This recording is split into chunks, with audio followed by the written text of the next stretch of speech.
शांती. आज आहे 10/10/2024 मुरली.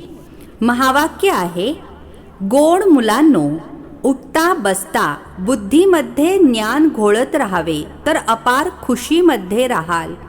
पहिला प्रश्न आहे, तुम्हा मुलांना कोणाच्या संगतीपासून स्वतःला खूप खूप सांभाळायचे आहे? उत्तर आहे, ज्यांच्या बुद्धीमध्ये बाबांची आठवण राहत नाही, बुद्धी इकडे तिकडे भटकत राहते, त्यांच्या संगतीपासून तुम्ही स्वतःला सांभाळायचे आहे. त्यांच्या शरीराचा स्पर्श देखील होता कामा नये, कारण आठवणीमध्ये न राहणारे वायुमंडळाला खराब करतात. दुसरा प्रश्न आहे, मनुष्याला पश्चाताप कधी होईल? उत्तर आहे, जेव्हा त्यांना माहीत होईल की यांना शिकविणारे स्वयं ईश्वर आहेत, तर त्यांचे चेहरे काळवंटतील आणि पश्चाताप करतील की आम्ही चूक केली, शिक्षण घेतले नाही. ओम शांती. आता रुहानी यात्रेला तर मुले चांगल्या रीतीने समजतात. हठयोगाची कोणतीही यात्रा असत नाही. ही आहे आठवण. आठवणीसाठी कोणताही त्रास होण्याचा प्रश्नच येत नाही. बाबांची आठवण करणे यामध्ये कोणताही त्रास नाही आहे. हा क्लास आहे, त्यामुळे फक्त नियमानुसार बसायचे असते. तुम्ही बाबांची संतान बनला आहात. मुलांची पालना होत आहे. कोणती पालना? अविनाशी ज्ञान रत्नांचा खजिना मिळत आहे. बाबांची आठवण करण्यामध्ये कोणताही त्रास नाहीये. फक्त माया बुद्धीचा योग तोडते. बाकी भले तुम्हाला हवे तसे बसा, त्याच्याशी आठवणीचा काहीही संबंध नाही. बरीच मुले हठयोगामध्ये 3-4 तास बसतात, पूर्ण रात्रभर देखील बसतात. पूर्वी तुमची तर भट्टी होती, ती गोष्ट वेगळी होती. तिथे तुम्हाला कामधंदा तर नव्हता, म्हणून हे शिकवले जात होते. आता बाबा म्हणतात, तुम्ही गृहस्थ व्यवहारामध्ये राहा, कामधंदा देखील भले करा. कोणतेही कामकाज करत असताना बाबांची आठवण करायची आहे. असेही नाही की आता तुम्ही निरंतर आठवण करू शकता. नाही, या अवस्थेला वेळ लागतो. आता निरंतर आठवण राहिली मग तर कर्मातीत अवस्था होईल. बाबा समजावून सांगत आहेत, मुलांनो, ड्रामा प्लॅन अनुसार आता फार थोडा वेळ बाकी आहे. सर्व हिशोब देखील बुद्धीमध्ये असतो. म्हणतात, क्राइस्टपासून 3000 वर्षांपूर्वी भारतच होता. त्याला स्वर्ग म्हटले जात होते. आता त्यांची 2000 वर्ष पूर्ण झाली आहेत. 5000 वर्षांचा हिशोब होतो. पाहिले जाते तुमच्या नावाचा बोलबाला सारा विदेशातूनच होईल, कारण त्यांची बुद्धी भारतीयांपेक्षा देखील तीक्ष्ण आहे. ते भारताकडे शांततेची देखील मागणी करतात. भारतवासियांनीच लाखो वर्ष म्हणून आणि सर्वव्यापीचे ज्ञान देऊन बुद्धी बिघडवून टाकली आहे. तमोप्रधान बनले आहेत.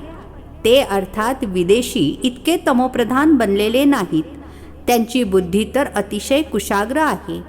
त्यांचा जेव्हा आवाज निघेल तेव्हा भारतवासी जागे होतील, कारण भारतवासी एकदम घोर निद्रेमध्ये झोपलेले आहेत. ते अर्थात विदेशातील थोडेच झोपलेले आहेत. त्यांच्याकडून चांगला आवाज निघेल. विदेशातून काही जण आले देखील होते की कोणीतरी आम्हाला सांगा की शांतता कशी होऊ शकते, कारण बाबा देखील भारतातच येतात. ही गोष्ट तर तुम्ही मुलेच सांगू शकता. दुनियेमध्ये ती शांती पुन्हा कधी आणि कशी होईल? तुम्ही मुले तर जाणता खरोखर पॅराडाईज अथवा हेवन होता. नवीन दुनियेमध्ये भारत पॅराडाईज होता. हे इतर कोणीही जाणत नाहीत. मनुष्यांच्या बुद्धीमध्ये ही गोष्ट पक्की झाली आहे की ईश्वर सर्वव्यापी आहे आणि कल्पाची आयु लाखो वर्ष असल्याचे म्हटले आहे. सर्वात जास्त पत्थरबुद्धी हे भारतवासीच बनले आहेत. ही गीता, शास्त्रे इत्यादी सर्व आहेत भक्ती मार्गाची. तरीही हे सर्व असेच बनेल. भले ड्रामाला जाणतात तरी देखील बाबा तर पुरुषार्थ करवून घेतात. तुम्ही मुले जाणता विनाश तर जरूर होणार आहे. बाबा आलेच आहेत नव्या दुनियेची स्थापना करण्यासाठी. ही तर आनंदाची गोष्ट आहे ना. जेव्हा कोणी मोठी परीक्षा पास होतात तर आतून आनंद होतो ना. आम्ही हे सर्व पास करून हे देवता जाऊन बनणार. सर्व काही अभ्यासावर अवलंबून आहे. तुम्ही मुले जाणता, खरोखर बाबा आम्हाला शिकवून असे अर्थात देवता बनवतात. खरोखर पॅराडाईज स्वर्ग होता. बिचारे मनुष्य तर अगदीच गोंधळून गेले आहेत. बेहदच्या बाबांकडे जे ज्ञान आहे ते तुम्हा मुलांना देत आहेत. बाबांची तुम्ही महिमा करता. बाबा नॉलेजफुल आहेत तर ब्लिसफुल देखील आहेत. खजिना देखील त्यांच्याजवळ फुल आहे. तुम्हाला इतके श्रीमंत कोणी बनवतो का? इथे तुम्ही का आला आहात? वारसा प्राप्त करण्यासाठी. जर एखाद्याचे आरोग्य चांगले आहे परंतु धन नसेल तर धनाशिवाय तो करणार तरी काय? वैकुंठामध्ये तर तुमच्याकडे धन असते. तिथे जे जे श्रीमंत आहेत त्यांना अहंकार असतो की आमच्याकडे एवढे धन आहे, हे एवढे कारखाने इत्यादी आहेत.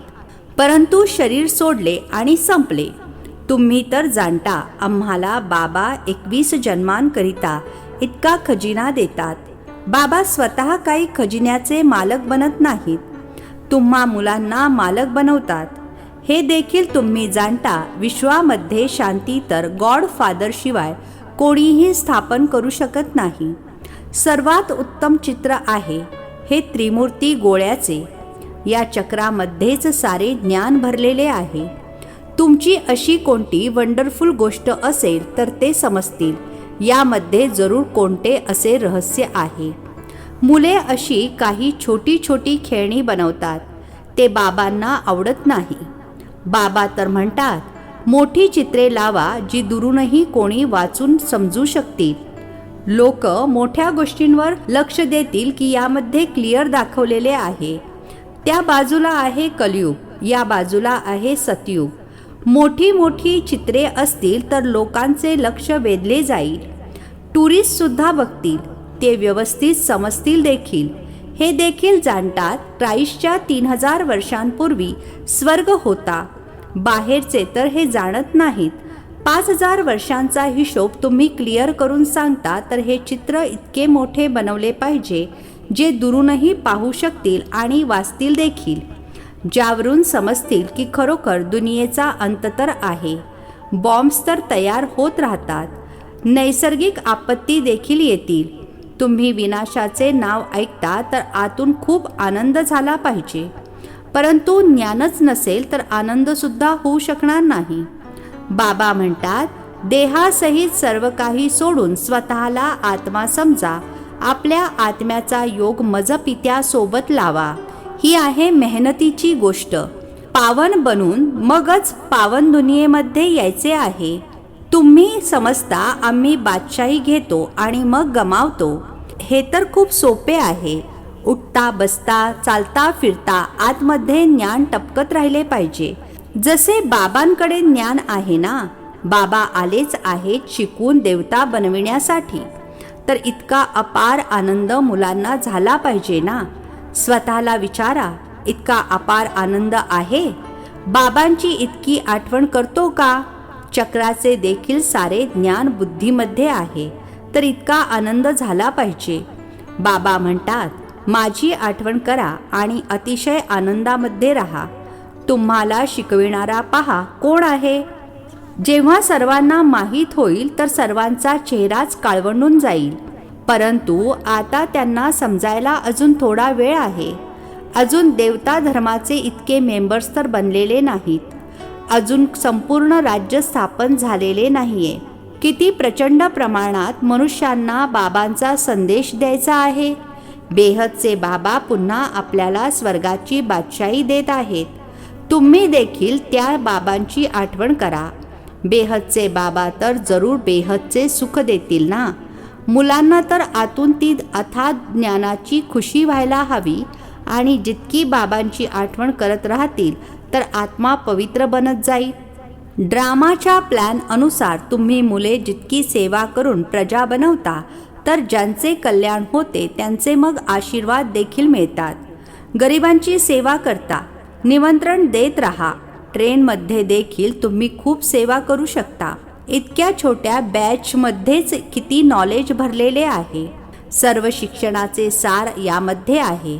बॅजेस तर खूप चांगले चांगले पुष्कळ बनवले पाहिजेत, जे सौगात म्हणून कोणालाही देऊ शकतो. कोणालाही समजावून सांगणे तर खूप सोपे आहे. फक्त शिवबाबांची आठवण करा. शिवबाबांकडूनच वारसा मिळतो, तर बाबा आणि बाबांचा वारसा, स्वर्गाची बादशाही, कृष्णपुरीची आठवण करा. मनुष्यांचे मत तर किती गोंधळात टाकणारे आहे. काहीही समजत नाहीत. विकारासाठी किती त्रास देतात. काम वासनेच्या मागे किती मरत असतात. काहीच समजत नाहीत. सर्वांची बुद्धी अगदी भ्रष्ट झाली आहे. बाबांना जाणतच नाहीत. हे देखील ड्रामामध्ये नोंदलेले आहे. सर्वांची मानसिक शक्ती संपुष्टात आलेली आहे. बाबा म्हणतात, मुलांनो, तुम्ही पवित्र बना तर असे स्वर्गाचे मालक बनाल. परंतु अजिबात समजत नाहीत. आत्म्याची सर्व ताकद नष्ट झाली आहे. किती समजावून सांगतात तरी देखील पुरुषार्थ करायचा आहे आणि करून घ्यायचा आहे. पुरुषार्थामध्ये थकायचे नाही. हार्ट फेल सुद्धा व्हायचे नाही. इतकी मेहनत केली, भाषणाने एकही निघाला नाही. परंतु तुम्ही जे ऐकवले आणि ज्यांनी कोणी ते ऐकले, तर त्यांच्यावर छाप अर्थात प्रभाव तर पडला ना. मागाहून सर्व जाणतील जरूर. तुम्हा बीकेंची अथाह महिमा होणार आहे. परंतु कृतीवरून तर असे दिसते की जसे एकदम अडाणीच आहेत. काही रिगार्डच नाही. पूर्ण ओळख नाही. बुद्धी बाहेर भटकत राहते. बाबांची आठवण कराल तर मदत सुद्धा मिळेल. बाबांची आठवण करत नाहीत तर ते जसे की पतित आहेत. तुम्ही बनता पावन. जे बाबांची आठवण करत नाही तर त्यांची बुद्धी जरूर कुठे ना कुठे भटकत राहते. तर त्याचा शरीर स्पर्श सुद्धा होता कामा नये, कारण आठवणीमध्ये न राहिल्याने ते वायुमंडळाला दूषित करतात. पवित्र आणि अपवित्र एकत्र असू शकत नाहीत. म्हणूनच बाबा जुन्या सृष्टीला नष्ट करतात. दिवसेंदिवस नियम देखील कडक होत जातील. बाबांची आठवण करत नाहीत तर फायद्याऐवजी अजूनच नुकसान करतात.